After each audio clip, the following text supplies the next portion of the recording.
ya-tīrtha tharadas lakmi pati vyāsa-dāsa taha hoite madhavendra purī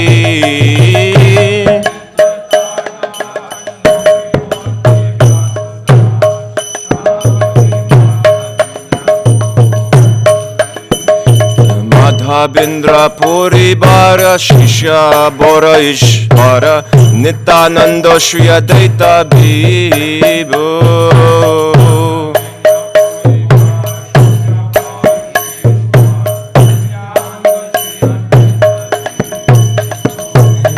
īśwara-purīke dhanya korilen śrī-caitanya jagad-guru gaura Prabhu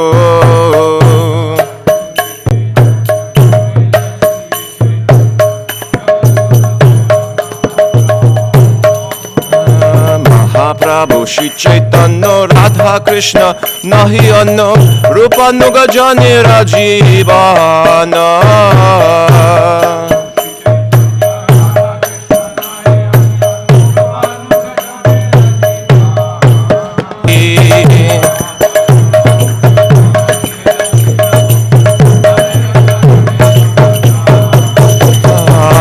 Sheba udashina nabhiti tridandidina shri bhakti shidanta sharashvati. That's fine.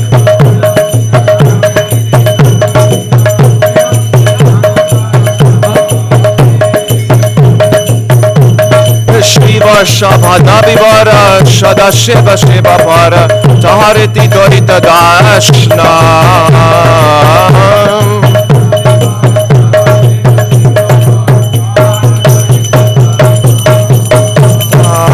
Pradhan Pracharako Shri Bhakti Vedanta Namo Patita Janiti Jaya-tīrtha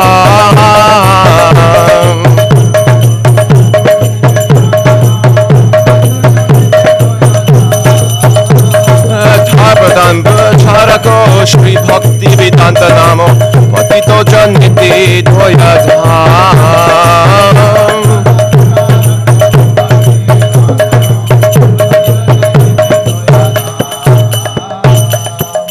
Jai Om Vishnu Pad Brahmahamsa Parivrajagacharya Ashtatoshata Shishimad His Divine Grace A.C. Bhaktivedanta Swami Śrīla Prabhupada Ki Jai.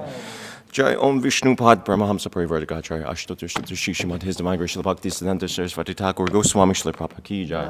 Shri Guru Parampara Ki Jai. Anantako Devaishnava Vrinda Ki Jai. All glories to the Assembled devotees. Hare Krishna. All glories to the Assembled devotees. Hare Krishna. All glories to the Assembled devotees. Hare Krishna. All glories to Shri Guru and Shri Gauranga. All glories to Śrīla Prabhupada.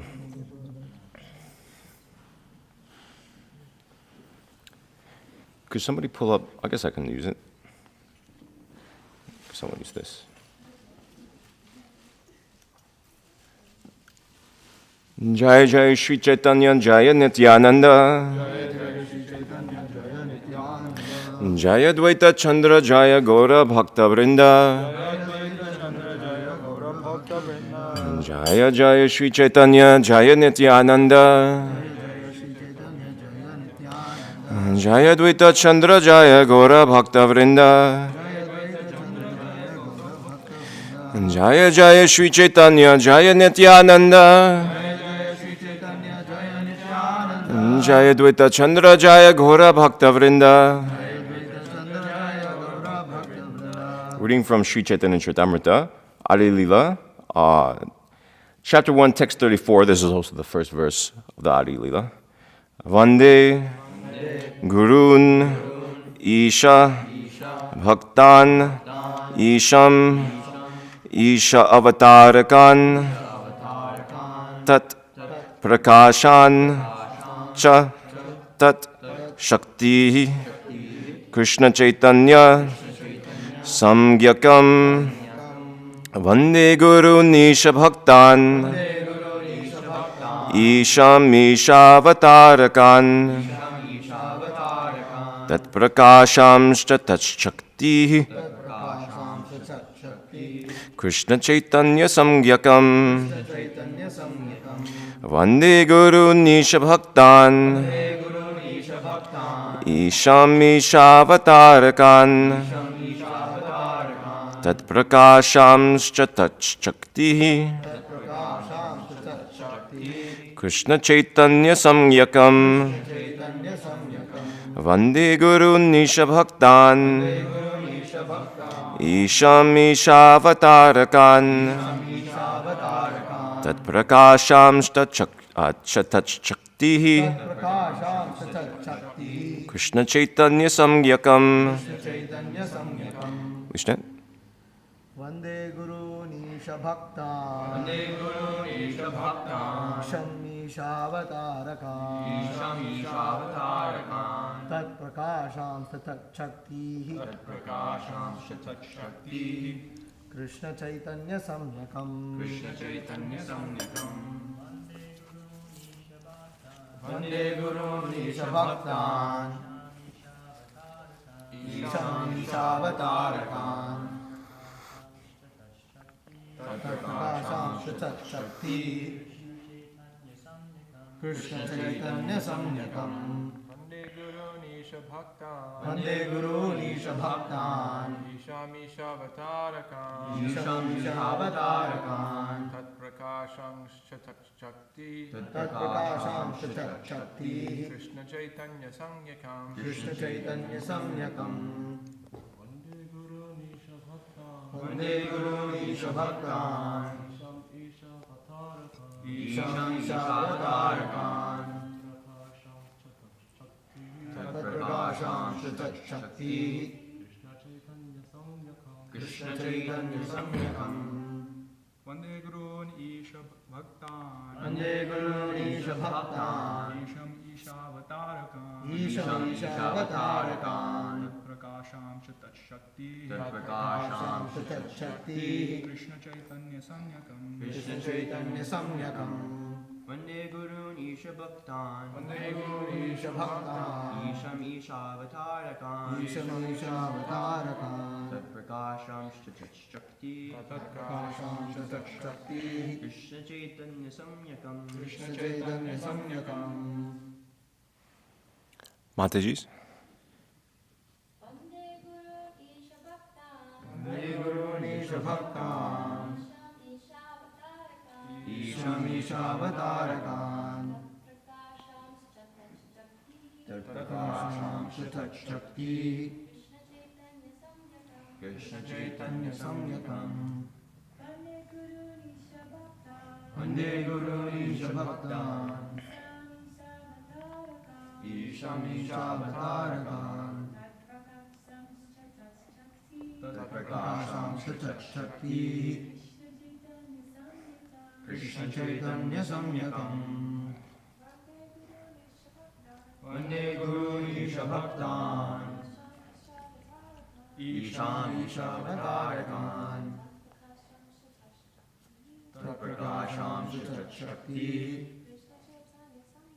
Krishna-caitanya samyakam Vande. I offer my respectful obeisances. Gurun unto the spiritual masters.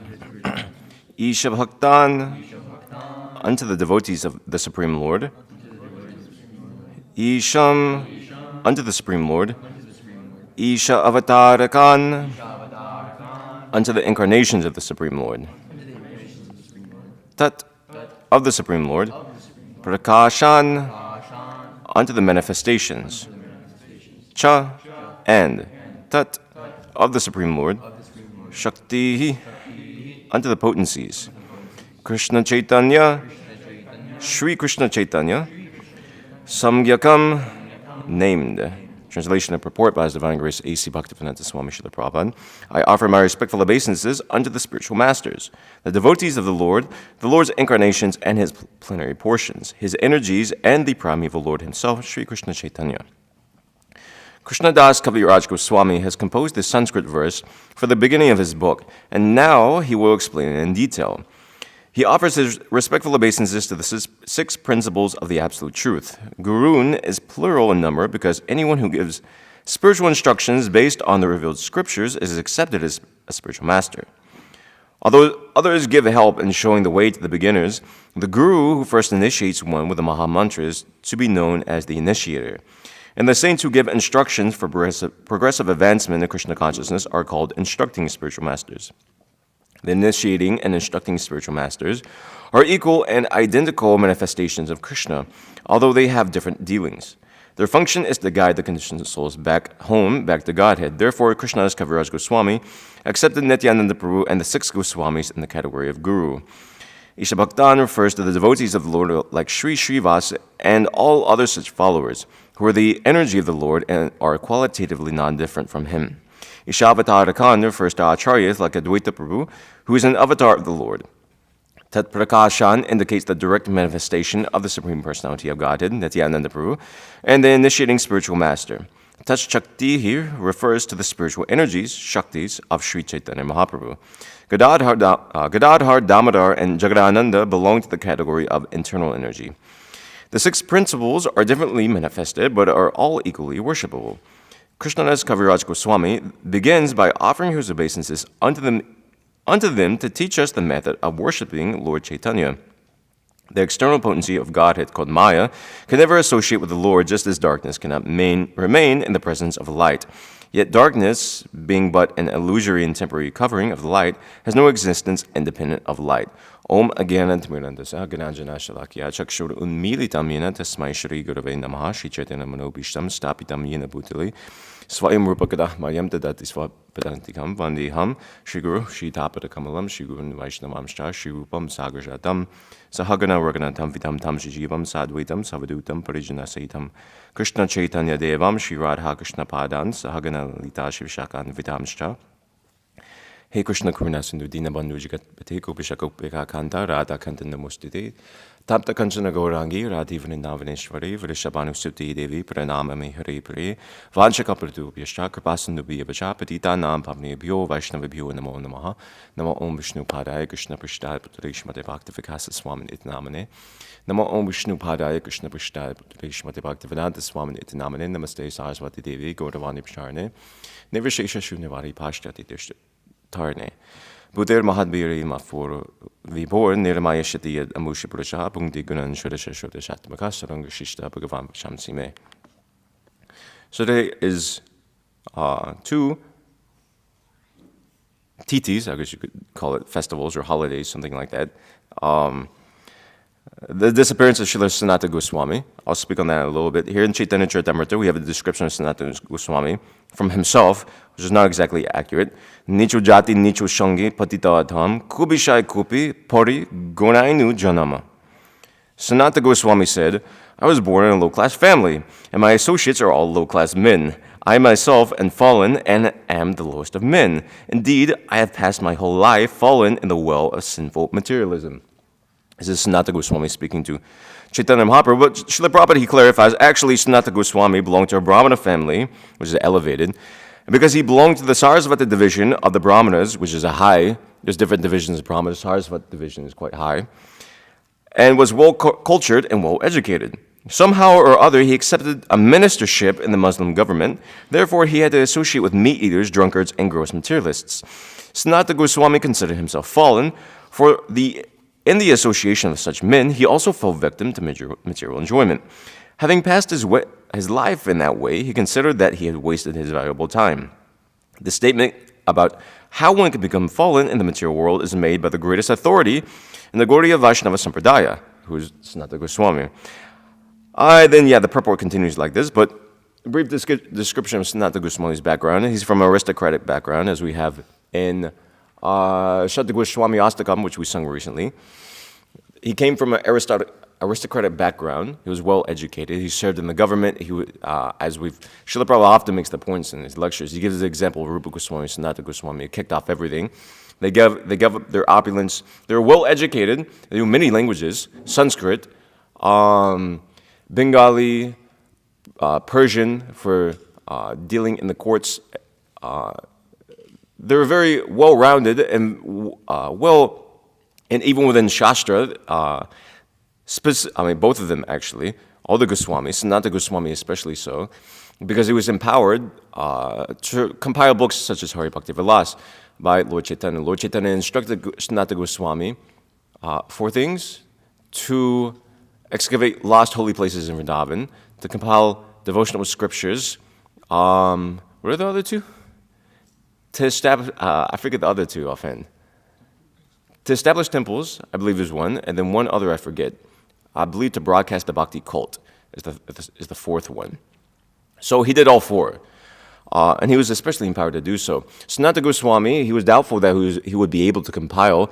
Lord Chaitanya, he spoke to him, the Sanatana Shiksha section of Chaitanya Charitamrita, which is one of the longest sections of the whole book, other than the explanation of the introductory verses, which compromises most of the Adi Lila of Chaitanya Charitamrita.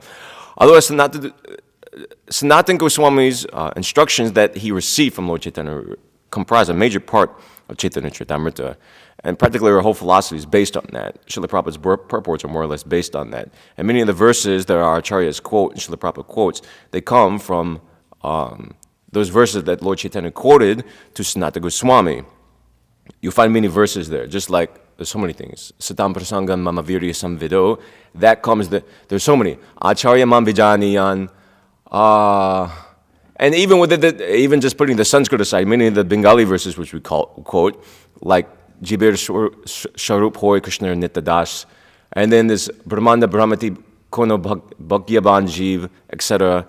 Then also that there's so many that come there.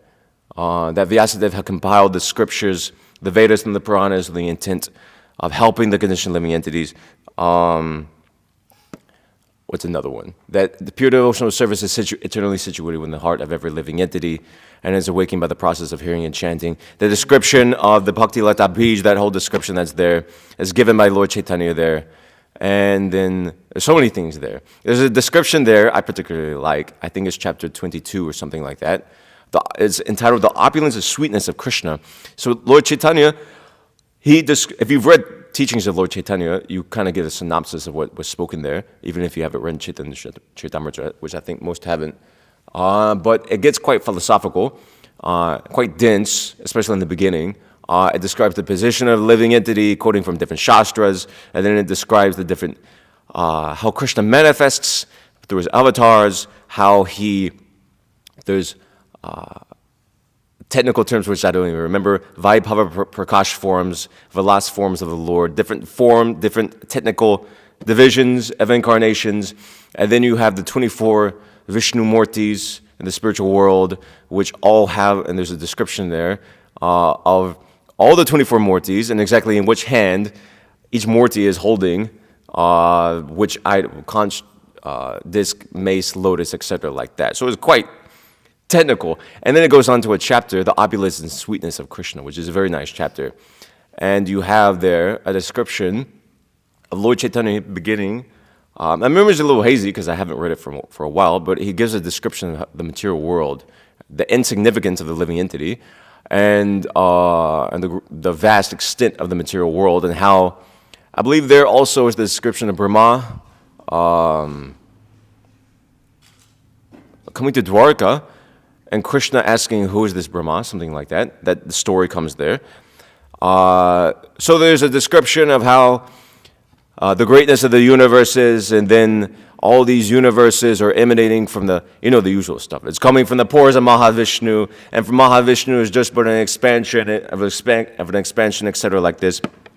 And then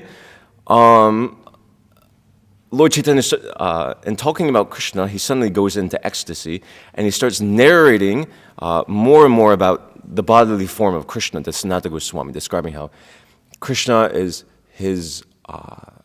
the color of his dhoti, how his hair, he is adorned with a peacock feather, the color of his complexion, and he starts narrating very sweet description of Krishna. He goes on more and more like this, and becomes very poetic and very sweet. And then, at the end of it, there's a description.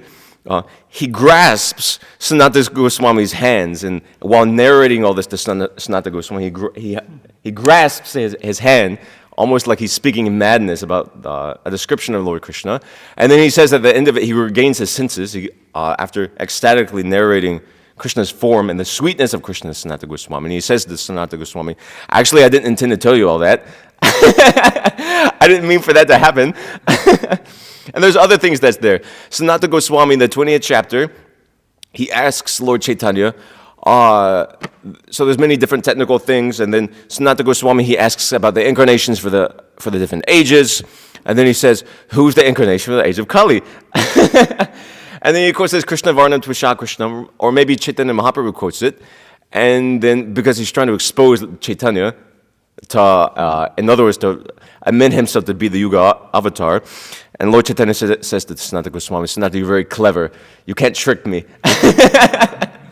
So it's a very relishable discussion. It's very important, actually. Srila Bhaktisiddhanta Saraswati Thakur will encourage his disciples that to read this section of Chaitanya Charitamrita over and over again. He himself had, it's described, he had sections of this, and it's a big section too, just this chapter I have here. This is the 20th chapter.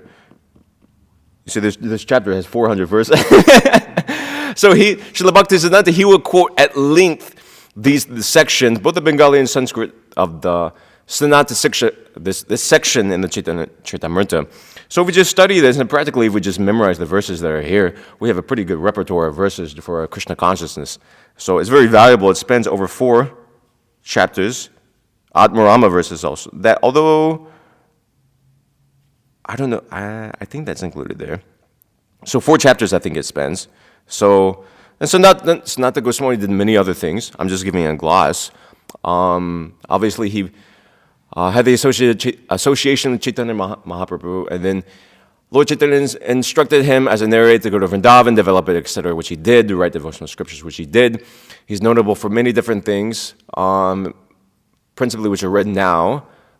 Different things. He wrote many different commentaries and things like that. Notable, which are read today, his commentary on Damodara Ashtakam, which is quite famous among devotees, and then his commentary on the 10th canto of Srimad Bhagavatam. He didn't comment on the other cantos, but he kept to the 10th. We have that commentary in multiple English translations.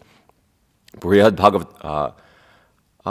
Sri Brihad Vaishnava Toshini, I believe it's called. And yeah, he explains things. I'm just thinking of different things there. He explains things in different ways, giving different purports.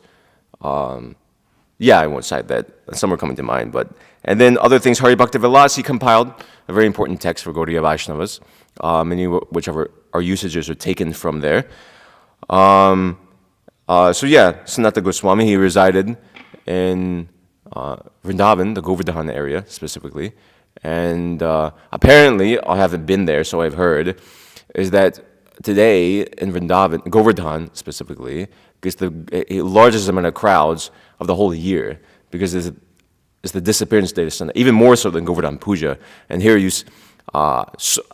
so I understand, many people go on the Govardhan Parikrama at this time, and it's packed with huge amounts of crowds, because even today, many people in Vrindavan had such feeling for Sanatana Goswami.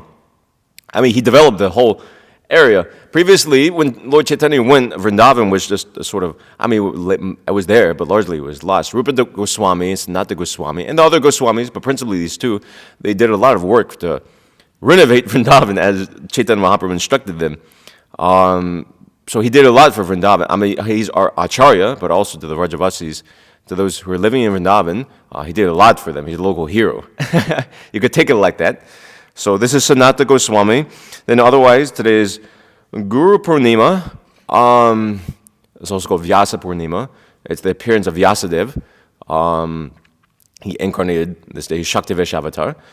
So Vyasadeva, we all know, he compiled the Vedas in the sense that he wrote them down and he divided it and he gave it to his disciples, and he saw that the Vedas were being propagated in society. He also authored the Puranas, Vedanta Sutra, Srimad Bhagavatam, which we have.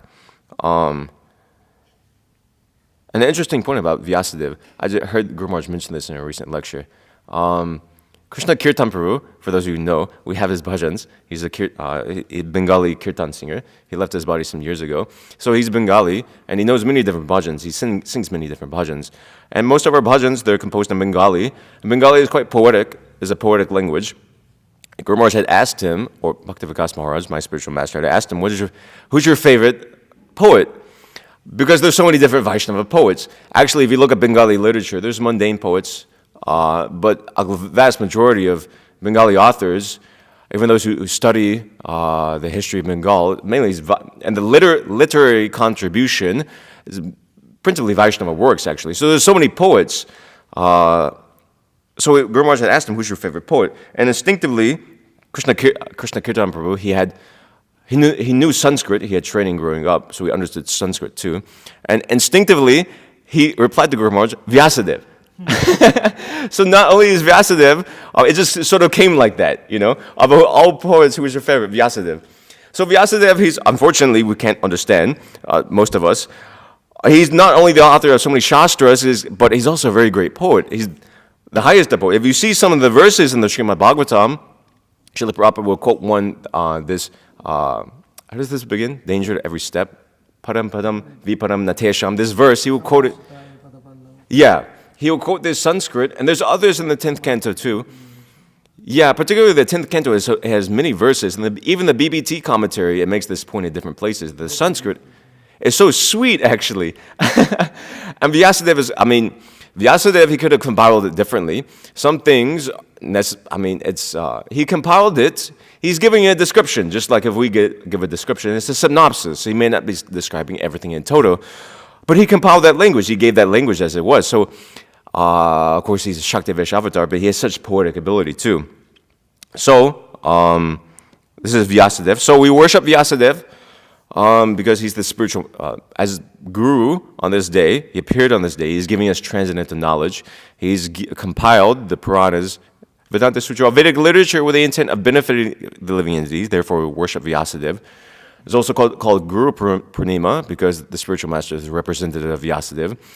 Srila Bhaktisiddhanta Saraswati Thakur instituted the system where we hold Vyasa Puja, we worship Vyas, or the Guru, on the day of the Guru's appearance. Srila Bhaktisiddhanta did this for himself, and we follow this tradition. So we hold Vyasa Puja on the day of our own spiritual master's appearance. Also for our different acharyas, just like we call Srila Prabhupada's appearance still Vyasa Puja, Srila Prabhupada Vyasa Puja. So, of course, every guru is a representative of Vyasa. Vyasa in our line, obviously. Anybody, as Srila Prabhupada is saying here, anybody who's giving knowledge of Krishna, he's taking the role of guru. So in that way, and there's different sorts of spiritual master. There's Diksha and there's Siksha, as Srila Prabhupada is explaining that purport, informally so, using translation. There's the initiating spiritual master. There's also the spiritual master who gives through instruction. So, Veda Vyas, of course, we're in his Diksha line, but also he's our Siksha guru in one sense. We're taking instruction from him because we're reading Bhagavatam and other literatures. Even Gita, Vyasadeva wrote down Gita. So, of course, it's Krishna Arjuna speaking, but it's by the version of Vyasadeva. So, he's giving us spiritual instruction. As well as all gurus are in line. Srila Prabhupada, there's that article in the Science of Self-Realization, which is quite famous. Guru is one. Srila Prabhupada would explain that the knowledge is the same that's coming down, may be presented according to time and place and according to the characteristic or the mood of the particular guru, but the knowledge is the same. It doesn't change. So, we worship our spiritual masters, as good as Vyasadeva, because they're giving that same knowledge as which Vyasadeva gave, and Shastra. What the spiritual master speaks is not different from Shastra. So, Guru is worshipped on this day, and then I thought to just speak a little bit. Anyway, I'll see what I can do. I wanted to speak a little bit from this Prima Bhakti Chandrika song, which we sing, the Sri Guru Charana Padma song. Previously, when I joined, I didn't know many of the words, actually, for years. I think maybe that's the case for many devotees. Maybe not here, but at least in the movement. They learn the songs, but you don't know what the words mean. If you know what the words mean, it's very sweet, actually. Same for the Gurvashtaka, which we sing every morning. If you know what the words mean, each and every word is very, very nice, actually. Of course, we may know a general sense of what the stanza is saying, just like Sakshat Dhuritvina Samasta Shastra, Uktastata Yad-bhavyate Vasadbihi. We may have a general sense that like the spiritual master is God, but if we know what each and every word means, at least in my own experience, it makes quite a different. It's quite different when you start singing. Then you can understand what you're saying. Just like the spiritual master, just like this verse, the spiritual master is as good as God. Why? because the Shastras affirm this. All Shastras say this, and also bhavyate eva sadbihi, by those who are sadbihi. Devotees are called sat. Sometimes you see this in Shastra. So those is also affirmed by devotees. So Shastra says it. Also devotees say it. It must be true. So I just wanted to go through this song which we sing to Srila Prabhupada every single day. As applicable to all gurus, of course. We sing it to Srila Prabhupada. We worship Srila Prabhupada like that. Narottam Das Thakur, who wrote the song, he wrote it with his own spiritual master in mind. Lokanath Lokira Jiban. He wrote this for his own spiritual master, meditating on his own spiritual master. So he gives different descriptions there. The Shri Guru Charana Padma, Kebal Bhakati Sadma. The lotus feet of a spiritual master. There's different translations that are given. If you've been in ISKCON for some time, you have them memorized. We don't recite them here. The lotus feet of a spiritual master are the Shadma, which means like house. Literally, abode, sometimes the translation is given, or house, it can more literally be explained, of pure devotional service. In Guru, pure devotional service resides. He has pure devotional service, and we can get pure devotional service from him. He's the reservoir of that. We're looking in this world for so many different things. We're not satisfied, but when we come to Guru, he gives us instruction on pure devotional service, and he satisfies us like that. Therefore, we worship the Guru, bandha mui shabadan mate. Very carefully, I offer, literally, bandho, I offer, just like we see vande. Vande means different things, means like offer obeisances, also can mean like pray. Worship, sort of like that, is sort of synonymous with it. So, very carefully, we worship the Guru. That worship is done by many things. Vandanam, by offering prayers. You can just like this song is a prayer. We were reciting this song very carefully is one such way to do. Pronouncing it properly. Also Gravashtaka pronouncing it properly. This is one such way of very carefully worshiping him. Also just serving the spiritual master in general, in terms of personal service, very carefully serving him. Just like if you're to serve Krishna, you serve very carefully with a great attention as to what Krishna may want. So similarly with a spiritual master may want according to his needs. The description is there, first class servant, second class servant, third class servant. First class servant is able to serve the spiritual master without the spiritual master even asking for anything. So this comes through attention, and attention to detail. So, and of course this worship is done not just by flowery words. There's one anecdote, I think is in Muda Mission. I forget the devotee's name, but he was quite eccentric. That Srila Prabhupada, I think it was in Vrindavan, he was leaving Krishna Balaram Mandir to go on his morning walk. This devotee, he started reciting this verse, Karna Dharna Ivarnavam, that I think just the English, saying, oh, we have accepted you as the captain of our ship to lead us over this dark, etc. like this. He was saying this out loud to Srila Prabhupada. Srila Prabhupada, I forget exactly, but I would paraphrase. He said something to the effect of do something practical. So you can worship the Guru through flowery words, but the worship also comes through practically serving the Guru and serving the Guru's mission. With detail, the attention to detail. So there's two different things. Both things are there. Nice language. It's not that we neglect nice language, but at the same time, it's also that we don't neglect practical service. So we worship the Guru very carefully. And then Jahara Prashari Bhai, a bhava Torya Jai. This bhava, this material existence, by his mercy, by the Guru's mercy, we can cross over this material existence. It was very wonderful, actually. But as Krishna says, Mama Maya Duratiya. This Maya, this bhava, is very difficult to cross over, but by, what is that? How does it go? Mam eviya prapadyante. Maya me tam tarantite. By my mercy, Krishna says, you can cross over this Maya because of my Maya. But how is that manifest? How do you do prabhati? Prabhante. How do you surrender under Krishna? That surrender means surrender under Guru. So surrender under Krishna, how to cross over the material ocean means approaching a Guru. This is a simple point, but it's important. By the Guru's mercy, Krishna says, by my mercy, by my mercy you will cross over this ocean of material existence means, by the Guru's mercy you will cross over the ocean of material existence. It's the same. Acharya mam vijaniyan. Krishna says elsewhere in the Bhagavatam, the Uddhava, that you should know the Acharya to be myself and never envy him at any point in time. So, by the Guru's mercy, we cross over the ocean of material existence. And then what? Krishna prapti hoy jaha hoite. Krishna is attained. Not only do we overcome samsara, which in and of itself is a great feat, infinitely more than that, we get the most valuable thing, not just in the three worlds, in the whole existence. Krishna's the lotus feet. The spiritual master instructs us, I'll speak on that in worship of Krishna. Krishna Shed Tomar, Krishna Dite Paro, Tomar Shakati Ache. It's the Guru's ability that he has Krishna and he can give Krishna to others. Just like this other thing I quoted, he's the abode of pure devotional service. He can give pure devotional service. The Guru has Krishna, he can give Krishna to others. And he does. The Guru is very merciful. We'll get to that. Guru mukha padma bhakya chitit Korea aikya. What the Guru says, the Guru's words, those words which are emanating from the lotus mouth of our spiritual master, I make one with my heart. Chitete means like heart, you could take it as consciousness, it can also be taken as, or just oneself in a very looser sense you can take it as. So what the Guru says, I accept in toto. What is it? He's speaking, his instructions, what he wants me to do, his outlooks, everything, I become one with my spiritual master. Of course, it's not that we become robotic, not in that sense. There are many differences between Srila Prabhupada and his own spiritual master. In terms of how, so many different things.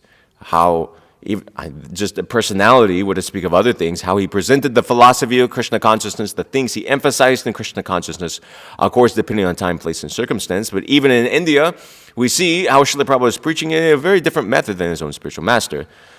Srila Bhaktisiddhanta Saraswati Thakur, he was preaching in a very high way, as our own spiritual master says. He was on a very high platform, and he was pulling others up to him, whereas Srila Prabhupada's mood was more taking one by the hand and saying, come, let's go together. So the whole approach was quite different. The essence is the same.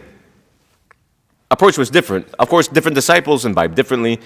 Other disciples of Srila Bhaktisiddhanta, they more took his mood in terms of adopting a scholarly manner.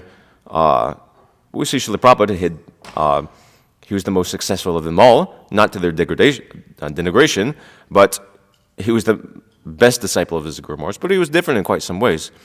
As with Srila Bhaktisiddhanta, from his own immediate spiritual master, Srila Gaura Kishore Das Babaji, also his own spiritual master and Divine Father, Srila Bhaktivinoda Thakur. I won't get into the details, but the essence is the same. And he made the instructions, every spiritual master, every disciple of a spiritual master, Acharya in our line, we see they're making the instructions of their Acharyas one with their consciousness. Just as Srila Bhaktivinoda Thakur, he instructed Srila Bhaktisiddhanta to preach the absolute truth with force. There's another half to that, which I forget, which I won't misquote. And also other things, Srila Bhaktisiddhanta famously instructing Srila Prabhupada to print, if you ever get money, print books, go to the West, preach among the people there, etc., like that, in English-speaking language. So they took that up in seriousness. They made the words of the spiritual master one with their heart. Not just the instructions, there's the personal instruction, but also the teachings, both things are there. So they made them one with their heart, and they imbibed that. Not just lip service is a very important thing, not just superficially doing, but actually making it one that I've been instructed in this way. I should make this one with my life. This is the meaning of my life. The order of the spiritual master is the active principle in the life of the disciple. Srila Prabhupada writes elsewhere in the Adi Lila.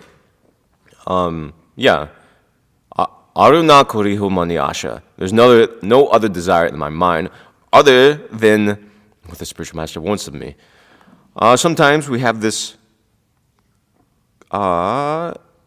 contradiction elsewhere.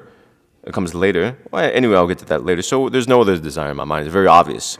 I just want with the spiritual master. I want to make myself an instrument of the spiritual master. Of course, we may have the material desires. Not may, we do. But we should come to this platform. Sometimes it's criticized by some devotees, which is, I find quite I don't know. I don't like it so much. They cite that you're singing this every day, but you haven't actually done it. Well, it's difficult to come to that platform, but we should aspire to come to that platform. It's not that we stop singing it or something like that, or it's not that we're not singing it without emotion. We're trying to come to that platform. So when we're singing these lines, even though we may have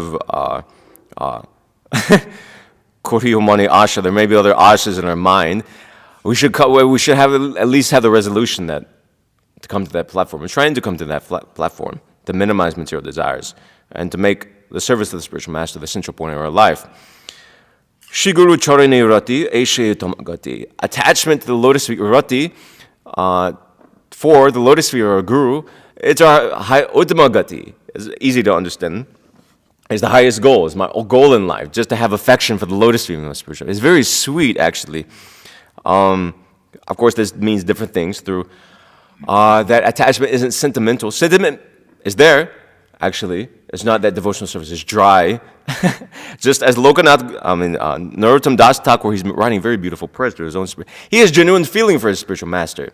It's not just dry. It is not just a formal relationship. He has genuine sentiment for his spiritual master. He has genuine sentiment for what his spiritual master wants to do. And he has genuine attachment. This rati, it's not just, it's rati. Rati means it's a form of love, actually. It's a development of love. If you see, in Chaitanya Charitamrita, also Bhakti Rasamrita Sindhu, there are refinements of prema, of love of God. So there's prema, there's the base prema, you could say, like that, but it's also more refined, and the example is given in Chaitanya Charitamrita. It's just like you have sugar cane in its raw form, but if you refine it more and more and more, of course you choose sugar cane, for those who have, there's juice there, and it's sweet, and it's very nice and very relishable. Who doesn't like chewing sugarcane? But if you refine it, then what do you get? You get, the juice from that, actually, you can just extract the juice, that's one such thing. Then you can distill that juice down, you get jaggery, you refine it further, you get, I think rock candy comes, sugar comes next, then rock candy, I think, is offered after that. So it becomes more and more condensed and more sweet. So, rati is a form of one of such condensations of prema. It's a technical term, it can be. It's a technical term, also a general term. But it implies love for the spiritual master. So love is there for the spiritual master. So to love the spiritual master is our highest goal, to have love, an attitude of love, feeling of love towards the lotus feet of the spiritual master. That should be our highest goal. Of course, it's also practical, as I was saying, through loving that. Just like Srila Prabhu will make that point, that love is manifest through practical service. If you love somebody, you do something for them. So, Jai prasadi puri sarva asha. By his mercy, all desires are fulfilled. Often this is brought up in different classes, at least by my own spiritual master. How is it that all desires are fulfilled, but you have no other desire in your mind? Well, that is the desire that's being fulfilled, in one sense. How is that desire fulfilled? By his mercy. Actually, that comes from the beginning, from the very beginning. Even though we may have other extraneous desires, when Vaishnava poet, I don't know his name, he signs it as Vaishnava-dāsa. I don't know if it's just, I don't know if his name is Vaishnava-dāsa or he's just signing as Vaishnava-dāsa. Just like we have in Tulasi Arti, Dino Krishna Dashe Kohe, could be Krishna Das, could be just some Vaishnava who, out of humility, didn't sign his actual name. So anyway, this poet, he writes, describing Guru, Shri Brindaban Jugal Bhajan Dhan, Mohi Korolo Upadesh. What is his mercy? What is the spiritual master's mercy? He gives us instruction how to worship Radha and Krishna Vrindavan. That's the highest form of mercy. How merciful is that? And through this knowledge of how to worship Radha and Krishna Vrindavan, all desires are fulfilled. Maybe not immediately, in the sense that we may have so many extraneous material desires, but even that, actually, by worshiping Radha Krishna, material desires are fulfilled, even though we shouldn't do it. But every single thing we could possibly want ever comes from this gift that the Guru has given us, which are the lotus feet of how to worship the lotus feet of Radha Krishna. And then other things elsewhere, this poet, he writes, Niramo Gora Prema Rasha Shinchane Puralo Shabamana Asha. This asha also comes. By showering me with the spotless prima rasa, which is given by Lord Gauranga, he fulfills all of my desires. So the Guru, he gives us that rasa of Lord Chaitanya. And in this way, he also fulfills our heart's desires. Then, I'm short on time. I'll just sort of make it shorter. Chakodan jiloje janme janme Prabhu she is a very beautiful verse. Is even the Bengali, it's how it's composed is so nice. Chakodan, this one who's given me the gift of transcendental vision, he is my Lord, not only in this birth, but birth after birth. It's so nice, huh? So we have an eternal relationship with the spiritual master. We're eternally linked with our spiritual master and with our own Guru Parampara. Is an eternal relationship. Also, eternal relationship amongst our God brothers. We're all situated at the lotus feet of our own spiritual master, Srila Prabhupada, etc., like that. So, this is my favorite verse in the whole song. And then also another one that comes very beautiful. Dibya Gyan Hridaya Prakashito. He dispels, literally, he imparts divine knowledge unto my heart. What is that divine knowledge? It's obvious. You're not the body. So many different things. You're not the body. You're eternal servant of Krishna is the essence. Elsewhere, Vaishnava Das, he sings, Hiya agiyan timira baragyan shuchandar kirani korunasha. With the pleasing moonbeams of his knowledge, it's less poetic in English, he destroys the darkness of my ignorance, the Guru. So the Guru possesses knowledge, the Guru has divigyan, and he destroys our ignorance through that. Prema bhakti jaha-hoite avidya vinasha-jati. From him, prema bhakti is emanating. It radiates from him. And just like light radiates from the sun, what does that prema bhakti do? It destroys all ignorance as well. Avidya vinasha-jati. It destroys ignorance. So, by him, ignorance is destroyed. We have this English translation. We have this elsewhere. Not only ignorance, but any obstacles in our life are also destroyed by the mercy of the Guru, serving the Guru. Echai goshe kori choran banan, jahawite bignanash abishta puran. That, by worshiping, by the same thing, bandhan, by offering obeisances to the lotus feet of the 6 Goswamis, who Narottam Das Thakur, he considers as gurus, all impediments in my life, all impediments are destroyed. And my real desire is fulfilled. So the same thing is being reiterated in a different way. Bidaga Jahara Charito, the Vedas sing of the Guru's character. You see this everywhere. When the Vedas describe the character of saints, this is describing Guru. When, just like you see so many different descriptions in Bhagavatam, actually 2 years ago, I was thinking, it was Srila Prabhupada's Vyasa Puja Day, and there's this section, for those of you who know, we were reciting at one point, in the 12th chapter of the Gita Gita is Veda as well, there's a description of the qualities of a devotee. That there's so many different things Krishna gives. Somebody was just discussing it yesterday, at least somebody was quoting the verses, it made me think of it. Krishna gives the symptoms of a devotee. I'll just recite one, there's so many. Yona hrishati na dveshti na shochiti na kankshati shubha parityagi bhaktiman yasame priyaha. One who neither rejoices nor grieves, who neither laments nor desires, and who renounces both auspicious and inauspicious things, such a devotee is very dear to me. Generally, at least myself, I was thinking these things I should come to this is what it means to be a devotee. I should inculcate these qualities and aspire for these qualities, which is true, we should aspire for these qualities. Another way of looking at it is Krishna is describing Guru here. Krishna is describing who the pure devotee is, and he is describing the character, and he's glorifying actually his own devotees in this section. So many different things. He says samashatro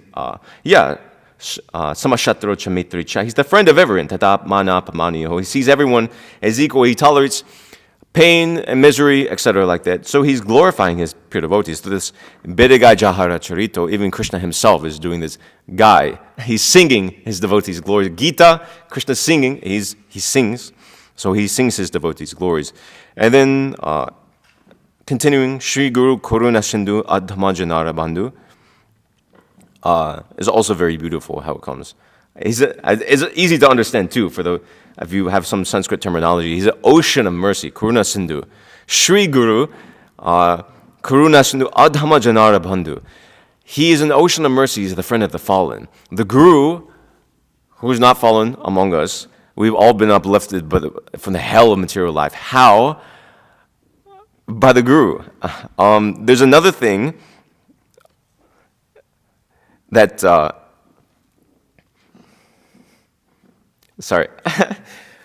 so Vaishnava Das, he also writes in his song,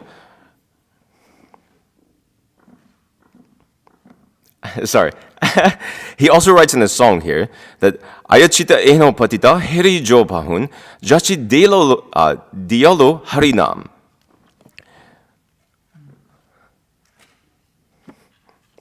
Apologies. So the Guru, he gives you, how is the Guru merciful? He gives you harinam. And why does he give you harinam? No reason. You didn't ask for it. There's no particular reason. He doesn't need to give you harinam. There's without any, we didn't ask for it. It's coveted by everybody, but the Guru just gave us harinam. We had no qualification. We had no prerequisite. We weren't very elevated. But just out of sheer mercy, he gave us the lotus feet of Radha and Krishna. Causelessly. Isn't that amazing? Therefore, he's described, an ocean is very vast. You look at an ocean, you can't see the end of it. So the Guru is described as Karuna Sindhu. He's infinitely merciful. And then, he continues, Lokanatha Lokara Jiban. He's addressing his own spiritual master here. Sometimes ISKCON translates differently, but he's addressing Lokanath. He's the life of everybody. He's the life of the party. Haha Prabhu Korodore Deho Mori Padachai. So please bestow onto me the shade of your lotus feet. It's interesting, actually. I was thinking, he's speaking about the whole song. He's talking about the lotus feet of the spiritual master. Shri Guru Charana Padma. Then here we have Shri Guru Charani Rati. And then he says the shade of the lotus feet, chaya. He doesn't ask for the lotus feet. He just asks for the shade of the lotus feet. How amazing is that? He just wants, of course, even Vedically, traditionally, you see in Shastra actually, that even the shadow, just like Tulasi, the shadow of something sacred is considered also sacred. So it's best not to even, that shadow of the Guru's lotus feet is also considered sacred. So therefore, there's connotation to it which is lost, or for those who don't know Vedic culture so much. But he's asking for the shelter of the lotus feet of his spiritual master. Srila Prabhupada just read recently in the third canto, in Kardama Muni, the section there, the marriage of Kardama Muni, he was saying, he had worshipped Vishnu, and anyway, I'm forgetting the context, but he had worshipped his own spiritual master, or maybe it was Manu speaking to Kardama, I forget. But anyway, I won't paraphrase, but I'll paraphrase the purport, that Srila Prabhupada had written that a disciple, after worshiping the spiritual master or serving the spiritual master intensely for some time, the disciple has a right to, he used that word right, to ask the Guru for some sort of favor. Kardama Muni, he asked Vishnu for a wife. And Srila Prabhupada comments in respect to that. But, it's 8:40. But anyway, this is my last point. So, Srila Prabhupada writes, so a disciple can ask, after rendering service, he can ask a favor for the spiritual master. So, Narottam Das Thakur is asking for a favor here from Lokanath. Haha Prabhu, Korodoya, be merciful unto me and please give me the shade of your lotus feet. Generally, we render service to the spiritual master, but here he's asking something for the spiritual master. Then Ebijash Goshik Taribuban, let he be glorified throughout the three worlds. The same thing comes in the Garvashtaka, Dhyam Stofam Tasya, Yashaha.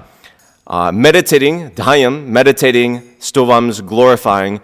I worship the spiritual master 3 times a day. So let us propagate the glories of our spiritual master, our own spiritual master, of Srila Prabhupada, especially, whom we sing this song, and our whole Guru Parampara throughout the three worlds. Anyway, I'll just end there, because it's time. So I'll take anything anybody has.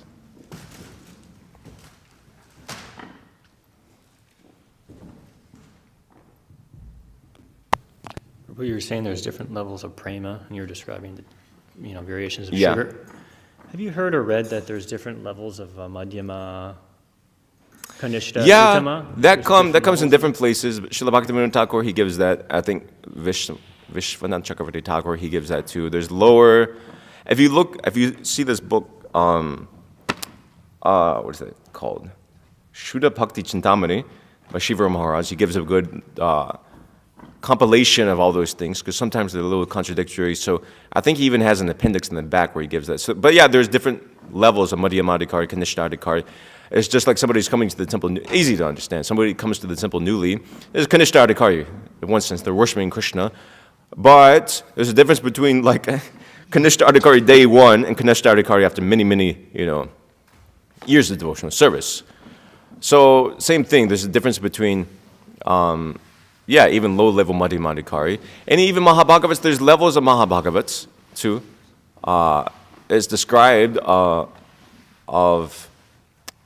Prahlad Maharaj, who's I forget the Sanskrit, but he's described as the topmost of the Mahabhagavats. So there's levels. There's levels even within those divisions. Yeah.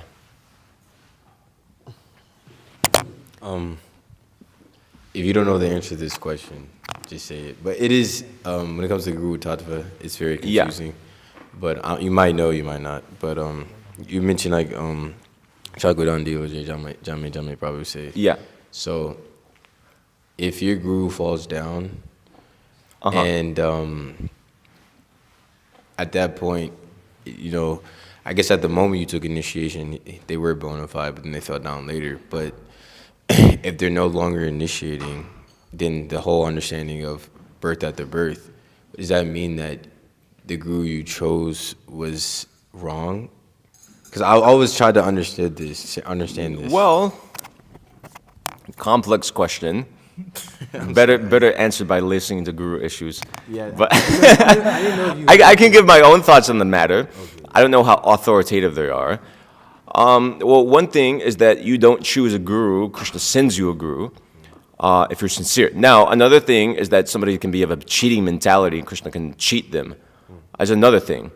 Of course, generally that's not the case. Generally, devotees come to the devotional service with sincerity, but it could so be the case. And then, we may be bewildered and think, well, because somebody sings nicely, they're my spiritual master, or out of sentiment or emotion, accept somebody is a spiritual master on that basis, so it could be cheated in that way. So that's that. That's a very important point. We don't choose a spiritual master.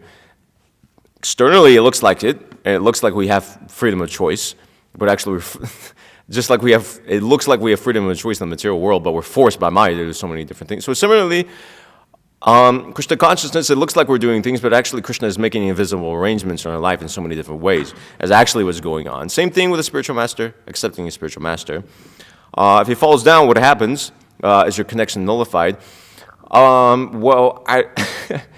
knowledge is a little bit limited, but Janme Prabhu She, even if the spiritual master is fallen, we have in the 4th canto, cited before, the disciple can deliver the spiritual master. So it's not necessarily that the relationship is not cut, so to say, because otherwise, what's the meaning if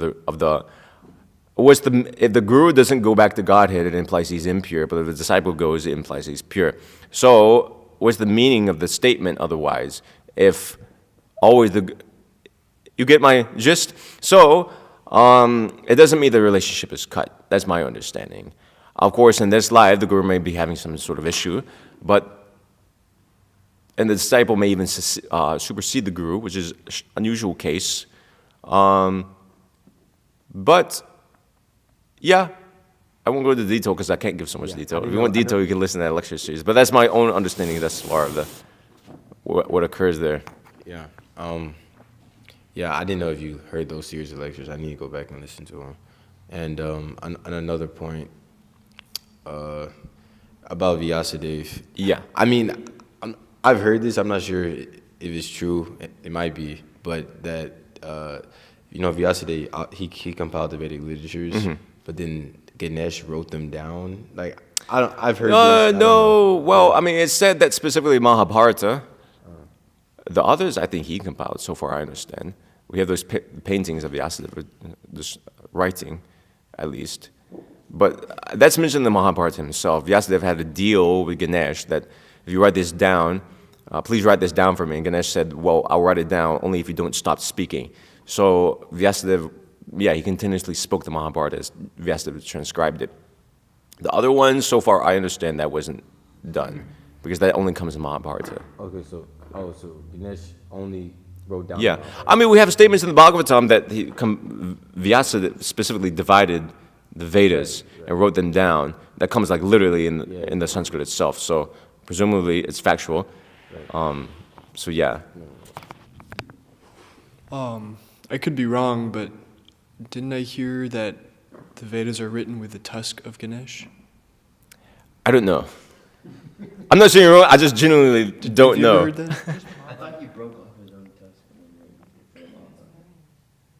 He broke. Okay, Nimai's saying for the Mahabharata, he heard that Ganesh broke off his own tusk. Okay, we don't have any authoritative answer. Don't know. I don't know. No pramana for that.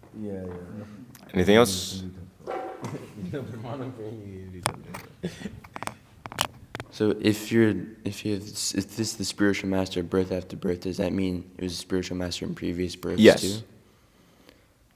So is there like a point in where like it's the first time you're with the spiritual master? You're like always, is it like an eternal thing, or is it like, does it start at some point? Could be, presumably.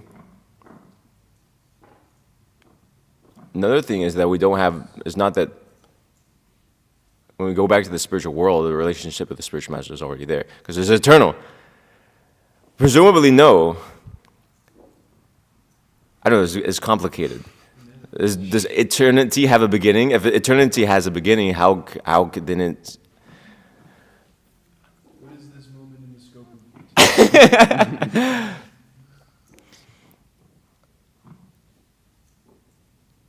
I don't know. I could give an answer, but it's based upon my own like philosophical speculations. Of course, there's different grades of spiritual masters too. That's another thing. Conditioned soul can be a spiritual master. I mean, it's conditioned soul, as we've seen. Otherwise, the guru doesn't fall down. So, what does that mean exactly? Well, do we have a relationship with that spiritual master in the spiritual world? Possibly, could be. Otherwise, what's the meaning of eternality? Could be that spiritual master fell down with the spiritual world. That soul who had a relationship within the spiritual world. Anyway, these are philosophical speculations. But yeah, I don't exactly know before. My general understanding is that yeah, you have something to add? Well, you quoted this verse earlier, brahmate. Yeah. That the jiva is wandering until they get the mercy of a guru, right? Yeah. So that means that before the connection is made, that the jiva is just wandering around trying to find something, but I don't know. Yeah, that's another point.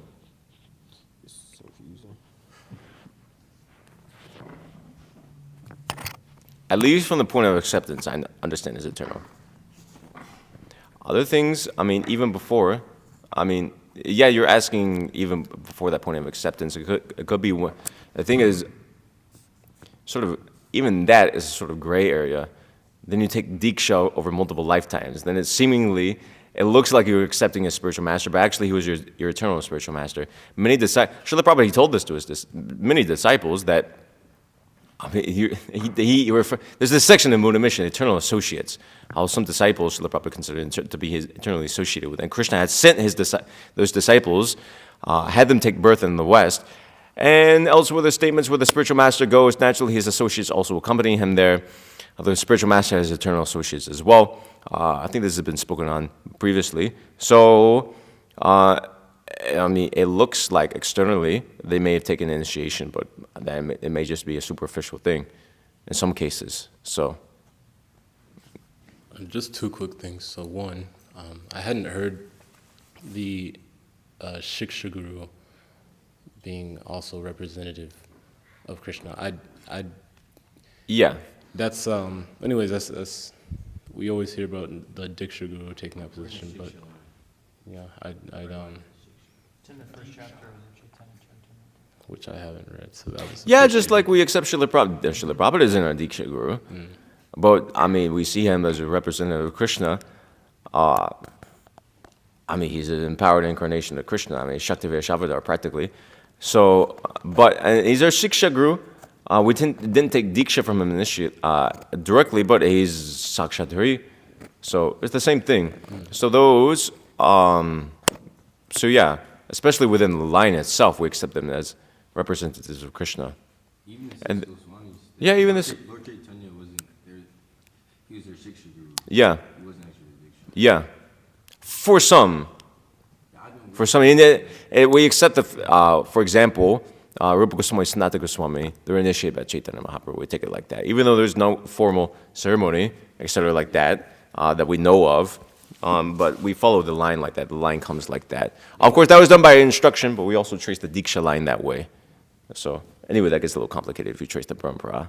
other thing. I was just gonna like express my gratitude for Yeah, don't.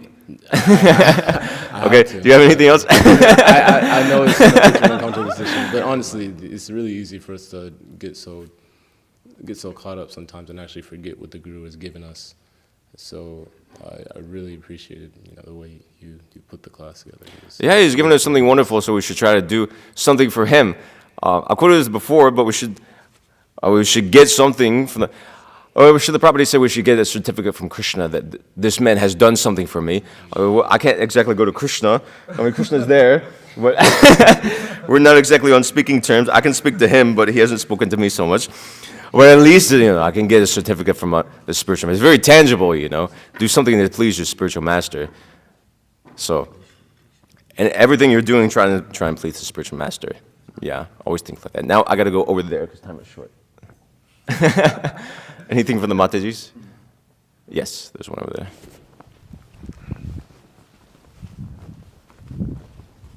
That's a good mode of action of thought.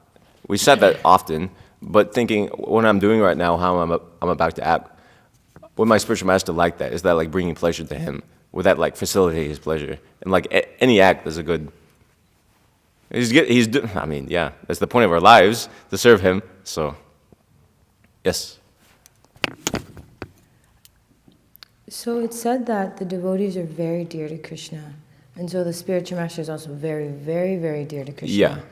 And so oftentimes it's easy to see when someone does Vaishnava aparadha, you can see the reaction and so forth. But a lot of the time, in my time within the movement, I've seen people openly reject their spiritual masters, but seemingly it seems like they're still allowed to practice Krishna consciousness. I'm wondering, how is that so when you see them, the other side of it, where, just the regular practicing devotees, which are not regular people, you can see the reaction, but the spiritual master is the reason why they can even chant the holy name or practice Krishna consciousness. So why is it the reaction not seemingly there? Or manifest? Well, comes in different forms. Another thing, different angles of looking at it. One thing is that it's not the spiritual master. The disciple may, it depends on what you mean by rejection exactly. There are different ways of rejecting the spiritual master. Grossly, in terms of like writing to the spiritual master, you're not my guru anymore, even though the spiritual master may be bona fide. So that's one extreme case. There are other cases where people distance themselves from the spiritual master, which you could call reject to a degree. There are many cases like that. It's not necessarily that the spiritual master takes the name away. That's one thing. You can't undo initiation. That's another thing.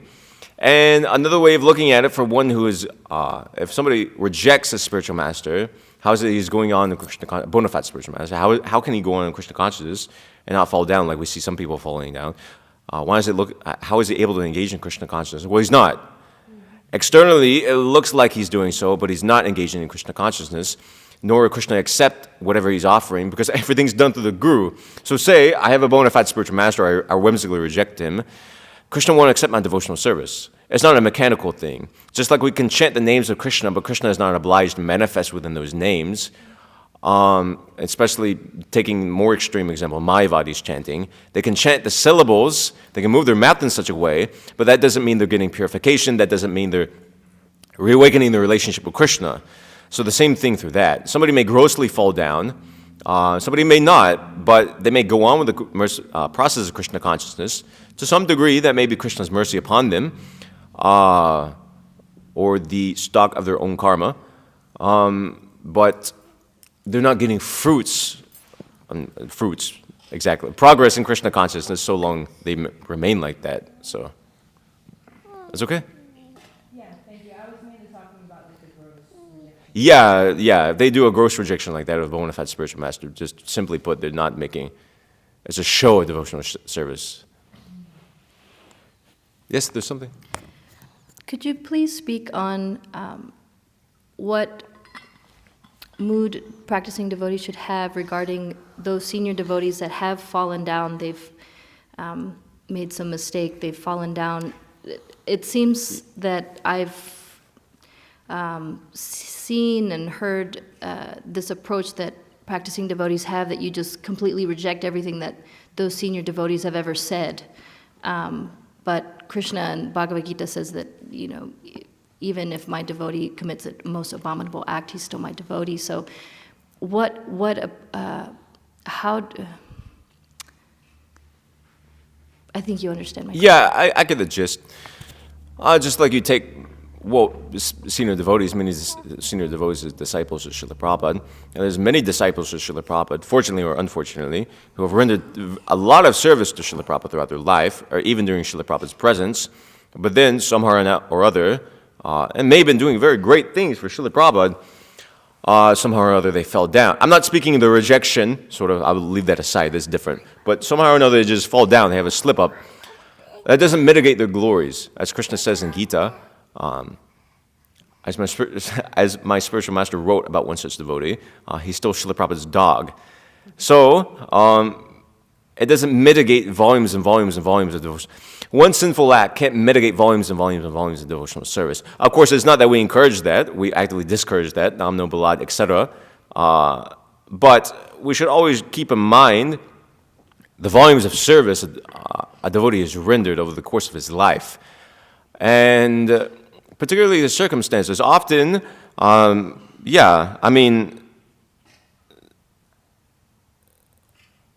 to say? Many times it's accidents or slip-ups or unintentional things, unintentional fall-downs, as often is the case. Often in the course of service, often in the course of trying to serve Krishna, there's some sort of slip-up. And there wasn't an intention that I'm going to grossly enjoy my senses like this. Or maybe somehow came to the point of being, but initially the motive was pure. So as devotees, of course, case by case, we should examine the individual, and interact with them on that basis. But we should never discard individuals, particularly if they're senior, volumes of devotional service towards the spiritual master. Now, as to whether or not we should continue to hear from them, accept instructions from them, that we have to see their current character. There's been devotees who have slipped up in their devotional service, and now they're perfectly fine in their devotional service. We've slipped up. We slipped up and came to this material world. So who hasn't slipped up? I was going to say slept, but that's different. We should understand that there can be a stigma. My time's up, but there can be a stigma, unfortunately, that somebody does something. I've spoken this previously. Somebody does something abominable, and then they're just cast aside perpetually. That's not what Krishna does, and that's not what Prabhupada did. Okay, I got it in now. Shrimad Shri Guru Purnima ki jai. Srila Sanatana Goswami ki jai.